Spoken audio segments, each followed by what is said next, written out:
टेकपंक्तिको विकली अपडेटमा तपाईलाई स्वागत छ। सो यो हप्ता गुगलले आफ्नो आईओ इभेन्टमा दुईवटा नयाँ स्मार्टफोन लन्च गरेको छ। एउटा पिक्सल 7 सिरिज अन्तर्गत पर्ने पिक्सल 7 र अर्को पिक्सल फोल्ड। पिक्सल फोल्ड चाहिँ कम्पनीको फर्स्ट फोल्डेबल स्मार्टफोन हो जसको मूल्य $1800 छ।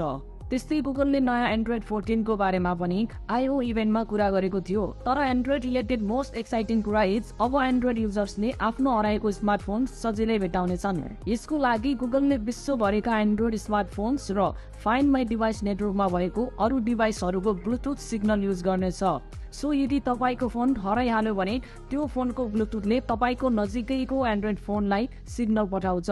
यस्तै गर्दै एउटा फोनले अर्को फोनलाई ब्लुटुथ सिग्नल पठाएर तपाईको फोनलाई ट्र्याक गर्न मिल्नेछ।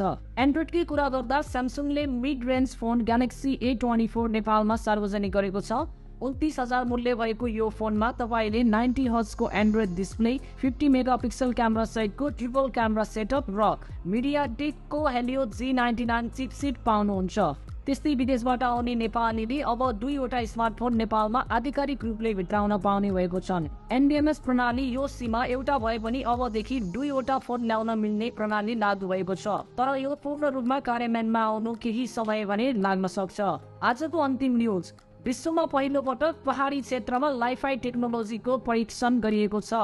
वाइफाईको विकल्पको रूपमा हेरिएको लाइफाई टेक्नोलोजीको परीक्षण प्रख्यात साइन्टिस्ट सोनम वाङचुकले गरेको हुन्।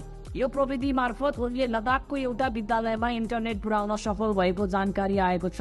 यस्तै जानकारीको लागि हाम्रो च्यानल टेकपंक्तिलाई सब्स्क्राइब गर्न नभुल्नुहोला र हाम्रो वेबसाइट www.techpankti.com मा पनि भिजिट गर्न नभुल्नुहोला।